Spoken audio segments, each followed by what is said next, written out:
മൂന്ന് സ്ഥാനാർത്ഥികളും പുറത്തേക്ക് ഇറങ്ങിക്കഴിഞ്ഞു. നേരത്തെ സരിൻ വിശദമായി തന്നെയും സംസാരിച്ചു മാധ്യമങ്ങളോട്. വലിയ ലീഡ് ഉണ്ടല്ലോ കഴിഞ്ഞ തവണ 24,000 വോട്ട് പിടിച്ചവരാണ്. അവരതിൽ 30-ന് താഴെയിലേക്ക് വരും. 28 നമ്മൾ കാണുന്ന ഒരു ഫിഗർ. ഒരു 30 വരെയൊക്കെ അവരെത്തും എന്നുള്ളതും നമ്മളത് അനുമാനിച്ചേ പറ്റൂ. കണക്കുകൾ എങ്ങനെയാണ്?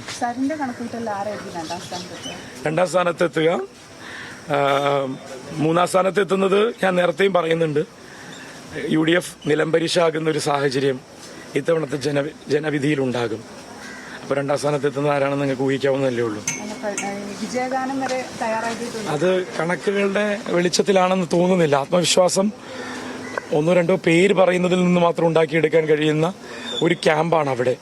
വർക്ക് ചെയ്തവരുടെ ആത്മവിശ്വാസം പ്രതിഫലിക്കുന്ന ഒരു രീതിയിലല്ല ആ ഗാനം പുറത്തിറങ്ങിയിട്ടുണ്ടാവും. ഇനിയിപ്പോൾ അഥവാ ആ ഗാനം അവരെല്ലാം ഇവന്റ് മാനേജ്മെന്റ് ഞാൻ നേരത്തെ സൂചിപ്പിച്ചു, അങ്ങനെ ഒരു സംവിധാനത്തിലാണ് കഴിഞ്ഞ 40 ദിവസമായിട്ട് UDFന്റെ ക്യാമ്പ് ഇവിടെ ചലിച്ചത്.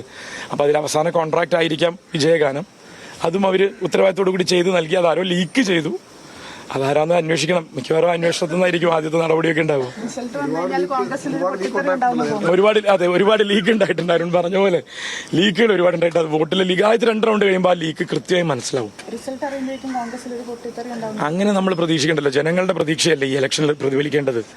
ജനങ്ങളുടെ പ്രതീക്ഷയ്ക്കനുസരിച്ച് റിസൾട്ട് ഉണ്ടാവുന്നു. അതിന്റെ അനന്തരഫലങ്ങൾ വേറെ ഇവിടെ എന്തൊക്കെ ഉണ്ടാവുന്നു എന്നുള്ളത് സരിനാണ് സംസാരിക്കുന്നത്. അദ്ദേഹം അല്പസമയം മുമ്പ് തന്നെ പുറത്തേക്ക് ഇറങ്ങിയിട്ടുണ്ട്. അദ്ദേഹം 2 ക്ഷേത്ര ദർശനം കഴിഞ്ഞതിന് ശേഷം പാർട്ടി ഓഫീസുകളിലേക്ക് പോയിട്ട് പിന്നീട് ഈ വോട്ടെണ്ണൽ കേന്ദ്രത്തിലേക്ക് പോകുമെന്നാണ് അറിയുന്നത്.